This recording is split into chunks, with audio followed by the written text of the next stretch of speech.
Hello, this is Grumpy Old Bass Player talking at you. I wanted to give you my review of the Glarry GJazz 5-string bass.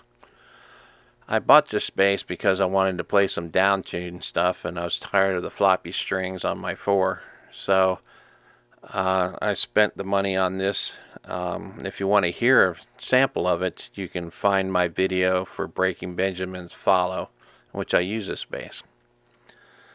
As a disclaimer, I'd like to say that I did buy this. It was not given to me. I'm not an official reviewer.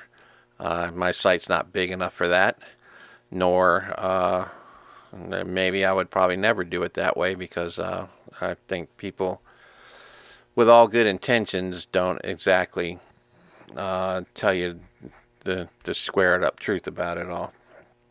I spent $134.95. I think my all-in price for this, that's including tax and shipping, was free.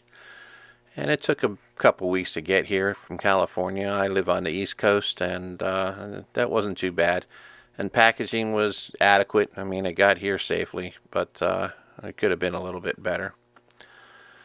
I think it's a good-looking bass, typical jazz style, and I do like the jazz bass looks.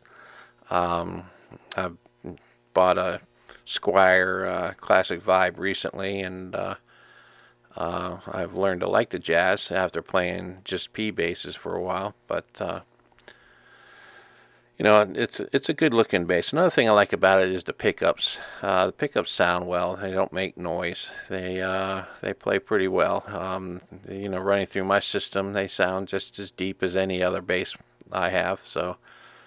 They don't seem weak, and they have a tendency to play some low lows and some high highs, but there's some problems with electronics.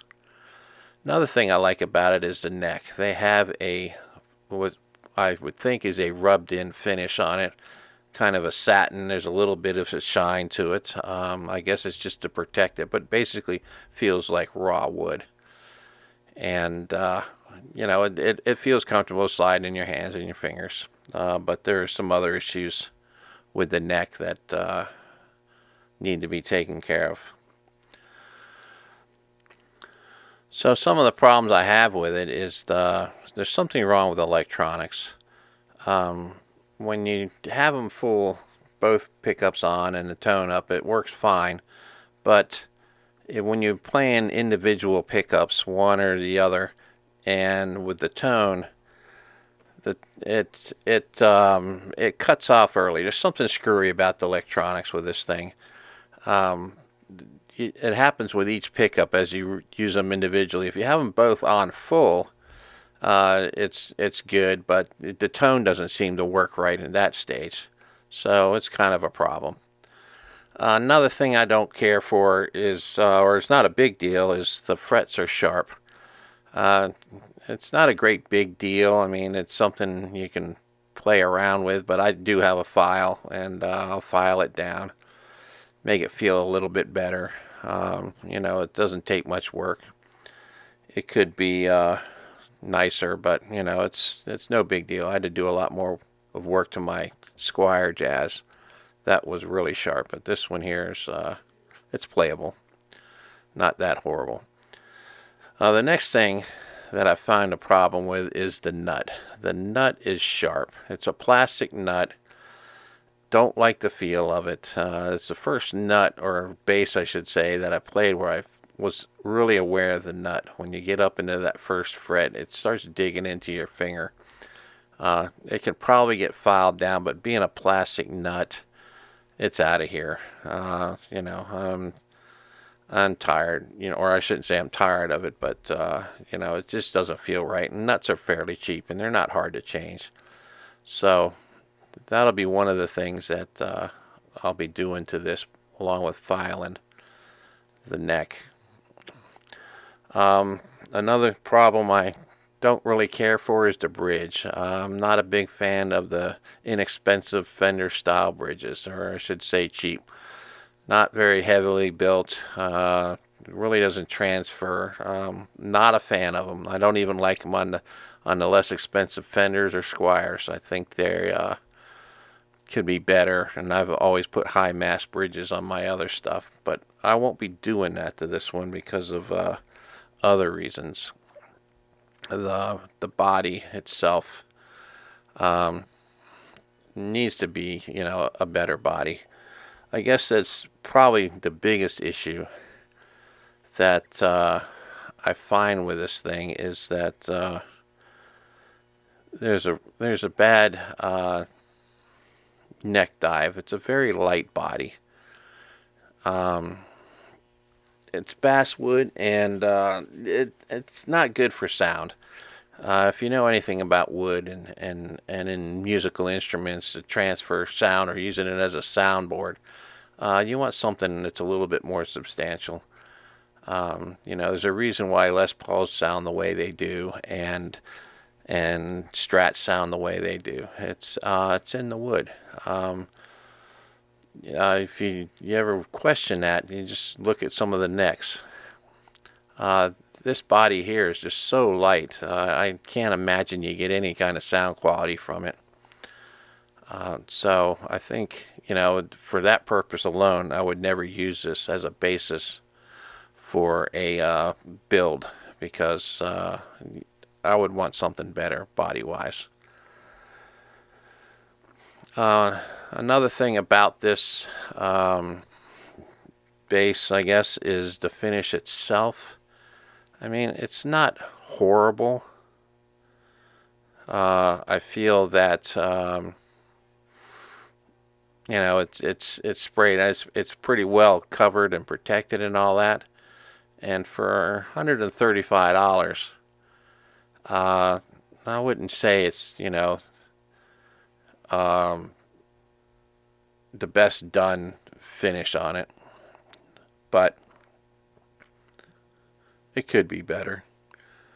It looks like what they did is they painted around the edge with a color to give it that sunburst look, and it's just not very good. It's like they just kept going around and around until they got to a certain darkness on it, and then said, okay, that's good. It doesn't blend very well, but I mean, for $135, what can you expect? Outside of that, the finish, there's some spots that doesn't look like it was polished completely, or maybe they burned it a little bit doing it. But for $135, I guess it's fine. It's not. In general, it looks pretty well. So to kind of wrap it all up, I would say that this bass being $135, it's worth about $135. I wouldn't pay much more than that. It's not worth twice the money I think some of the reviewers have said. If this bass was in another store, or in a store where I can compare it to other basses, or even if it's not there to compare it with, just sitting there alone, I probably would have picked it up, tried it out, and put it back down and not have bought it.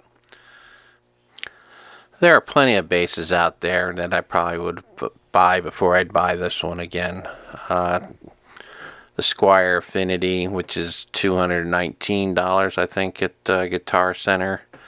That wasn't a bad bass. A little better than this one, but the Sterling Sub Stingray, which I have one, at $299 is a much better bass at the price. I feel that one would probably be right now the least I would spend to get a quality bass, or a bass I feel that plays much better than what the price is.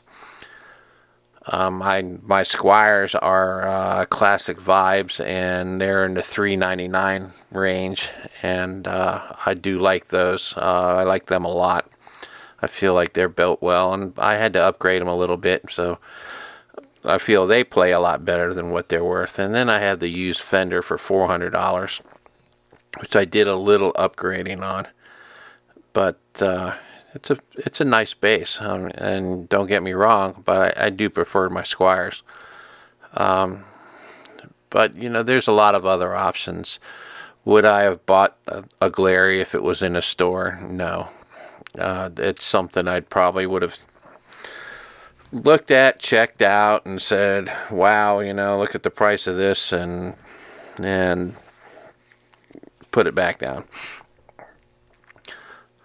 You can probably do better in the used market for a bass that you might like better. There are some basses that are less expensive that you can buy, maybe a Bronco or something like that. But Glarry is not my cup of tea. I'm glad I bought one just to see what it was like. I kept seeing the reviews and a lot of people raving about them. Some people not caring for them too much, and I'm one of those that just don't care for it too much. So, anyways, that's my review of it. Take it as you want. I tried to be honest, and good luck with shopping if you're buying something.